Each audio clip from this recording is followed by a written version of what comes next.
ഞാൻ പുറത്തേക്ക് പോയപ്പോൾ 2-3 പേര് എന്നോട് പറഞ്ഞു എന്തൊക്കെയാണ് ഇതിൻ്റെ പ്രോസസ്സ്. മറ്റൊന്നുമില്ല, 50 രൂപയുടെയോ 100 രൂപയുടെയോ മുദ്രക്കടലാസ് വാങ്ങുക. അതിൽ നമ്മൾ കൃത്യമായിട്ട് എന്ത് ചേർക്കണം എന്നുള്ള ഒരു വേർഷൻ ഉണ്ട്, അത് ഇവിടുന്ന് തരും. അതിൽ സമ്മതപത്രം, ഞാനാണ് സമ്മതപത്രം കൊടുക്കുന്നെങ്കിൽ എൻ്റെ സമ്മതം രേഖപ്പെടുത്തുന്ന ലൈനുണ്ട് അവിടെ. അതിനുശേഷം അതിന് സാക്ഷിയായി നിൽക്കേണ്ടത് എൻ്റെ ഭാര്യയും മക്കളുമാണ്. അവരും അതേ പത്രത്തിൽ തന്നെ പേരെഴുതി ഒപ്പിടണം.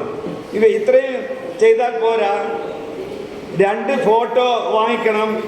അതിൽ ആരാണോ സമ്മതപത്രം കൊടുക്കുന്നത് ആ ആളിൻ്റെ 2 ഫോട്ടോയും ആധാർ കാർഡിൻ്റെ കോപ്പിയും പിന്നെ ഏത് മെഡിക്കൽ കോളേജിലാണോ കൊടുക്കേണ്ടത് ആ മെഡിക്കൽ കോളേജിലെ അനാട്ടമി വിഭാഗം പ്രൊഫസർ അല്ല അസിസ്റ്റന്റ് പ്രൊഫസർ ഓർ പ്രൊഫസർ അവരെ കാണുകയും അവരെ കണ്ടെത്തി കാര്യങ്ങൾ പറഞ്ഞു കഴിഞ്ഞാൽ അവിടെ നിന്ന് അവർ പരിശോധിച്ച് കഴിഞ്ഞതിന് ശേഷം നമ്മളെ കൊടുക്കുന്ന സമ്മതപത്രത്തിൽ ഒപ്പും സീലും ഒക്കെ വെച്ചുകൊണ്ട് നമുക്ക് തിരികെ തരും. ഇത് എന്താ ശരിക്കും ചെയ്യേണ്ടതെന്ന് പറഞ്ഞാൽ, ഇങ്ങനെ കിട്ടുന്ന സമ്മതപത്രം, നമ്മൾ സമർപ്പിച്ചു കഴിഞ്ഞ സമ്മതപത്രം, അതിൻ്റെ സമ്മതപത്രമോ അതിൻ്റെ കോപ്പിയോ എടുത്തിട്ട് നമ്മൾ ഫ്രെയിം ചെയ്ത് നമ്മുടെ വീട്ടിൻ്റെ ഏറ്റവും പുറമെ കാണുന്ന വിധത്തിൽ അത് പ്രദർശിപ്പിക്കണം. ഇതെന്തുകൊണ്ടാണ് പറയുന്നത് പറഞ്ഞാൽ, പല സ്ഥലത്തും ഇങ്ങനെ ബോഡി കൊടുക്കാൻ വേണ്ടി പോയപ്പം ചില കാരണവന്മാർ അതിനെ എതിർക്കുകയും പിന്നെ പല പ്രശ്നങ്ങൾ ഉണ്ടാക്കുകയും ചെയ്തു. അതൊന്നും ഉണ്ടാവാതിരിക്കാനും നേരത്തെ തന്നെ എൻ്റെ ശരീരം കൊടുത്തതാണ് എന്ന് ആ മൃതപ്പെട്ട ആളിൻ്റെ കയ്യൊപ്പും അവരുടെ ബന്ധുമിത്രാദികളും, ബന്ധുമിത്രാദി എന്ന് പറഞ്ഞാൽ ഭാര്യയും മക്കളും ചേർന്ന് എടുത്തിരിക്കുന്ന ആ പത്രം അവിടെ ഉണ്ടെങ്കിൽ നമുക്ക് വളരെ നിർബന്ധിച്ചുകൊണ്ട് മറ്റുള്ളവരെ കാര്യങ്ങൾ പറഞ്ഞ് ബോധ്യപ്പെടുത്താൻ കഴിയും. ഇത്രയുമാണ് ചെയ്യാനുള്ളൂ. ഇതിൽ ഒരുപാട് പ്രശ്നങ്ങളൊന്നുമില്ല. ഒന്നാമത് 50 രൂപയുടെയോ 100 രൂപയുടെയോ മുദ്രക്കടലാസ് ഇപ്പോൾ 100 ആണ്. 100 രൂപയുടെ മുദ്രക്കടലാസ് അതിൽ അടയാളപ്പെടുത്തിയിട്ടുണ്ട് എവിടെയാണ് ഇത് ചെയ്യുന്ന ആള്, ബോഡി കൊടുക്കുന്ന ആളിൻ്റെ വിവരങ്ങളുണ്ട്. അത് അവരുടെ ഭാര്യയുടെ മക്കളുടെയും പ്രത്യേകതകൾ അത് എഴുതി എല്ലാം പൂരിപ്പിച്ചതിന് ശേഷം ഫോട്ടോയും ആധാർ കാർഡിൻ്റെ കോപ്പിയും ഒക്കെയായി നമ്മൾ മെഡിക്കൽ കോളേജിലെ അനാട്ടമി വിഭാഗം അസിസ്റ്റന്റ് പ്രൊഫസറോ അവരെ കണ്ടതിന് ശേഷം രേഖകൾ കൊടുത്തു കഴിഞ്ഞാൽ എന്തെങ്കിലും പ്രശ്നമുണ്ടെങ്കിൽ അവർ പറഞ്ഞു തരും.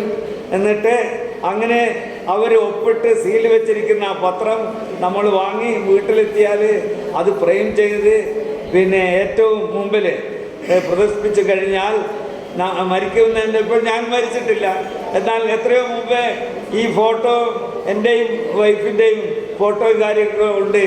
അപ്പോൾ എന്നിട്ട് അത് അവിടെ വരുന്ന ആളുകൾക്ക് മനസ്സിലാവും. ഒരു കൊച്ചു കുഞ്ഞ് പറഞ്ഞ കാര്യം കൂടി കൂട്ടത്തിൽ പറയട്ടെ. എൻ്റെ ചെറിയ മകൻ്റെ മകൾ കൊച്ചുകുട്ടി, അവൾ ആദ്യമായി കാണുകയാണ് അച്ചാച്ചൻ്റെയും അച്ഛമ്മയുടെയും ഫോട്ടോ ഇങ്ങനെ ഫ്രെയിം ചെയ്ത് വെച്ചിരിക്കുന്നു.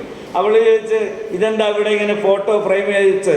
അപ്പോൾ അച്ഛമ്മ പറഞ്ഞു കൊടുത്ത്, ഞങ്ങൾ മരിച്ചു കഴിഞ്ഞാൽ ഞങ്ങളുടെ ശവശരീരം മെഡിക്കൽ കോളേജിൽ കുട്ടികൾക്ക് പഠിക്കാൻ കൊടുക്കാൻ വേണ്ടി. അപ്പോൾ വാവക്ക് പഠിക്കണ്ട എന്നാ കുട്ടി ചോദിച്ചത്. അതിൻ്റെ ഫലിതം നിങ്ങൾക്ക് കിട്ടിയതെന്നറിയില്ല. അപ്പോൾ അങ്ങനെ ചെറിയ കുട്ടികൾക്ക് പോലും ബോധമുണ്ടാക്കുന്ന തരത്തിലാണ് നമ്മൾ പ്രവർത്തിക്കേണ്ടത്.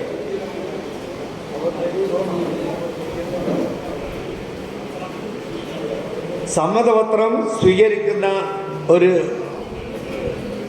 ചടങ്ങാണിപ്പോൾ ഉള്ളത്.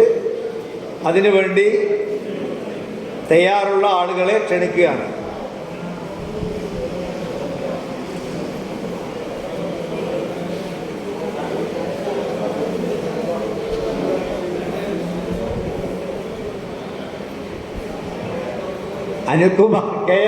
അനിൽകുമാർ സാറിനെ സമ്മതപത്രം സ്വീകരിക്കാൻ വേണ്ടി ക്ഷണിക്കുകയാണ്.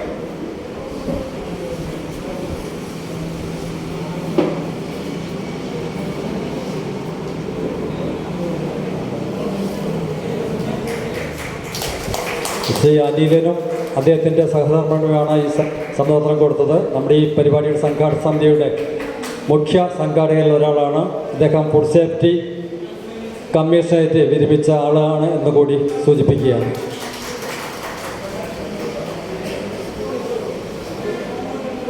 മറ്റൊന്നൊരു ചേച്ചിയാണ്, അവിടെ എത്താൻ സാധിച്ചില്ല, അതുകൊണ്ട് ആ സജ്ജനെ അത് ഏൽപ്പിച്ചിരിക്കുകയായിരുന്നു.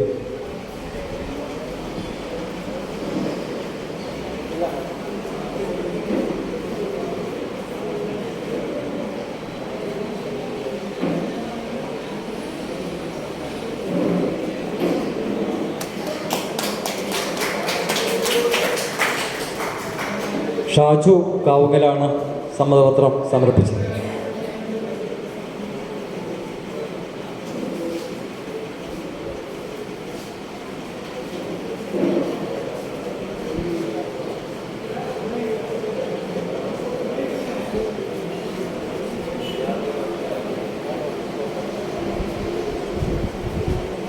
അഡ്വക്കേറ്റ് ജവഹർ സ്ഥലത്തുണ്ടോ?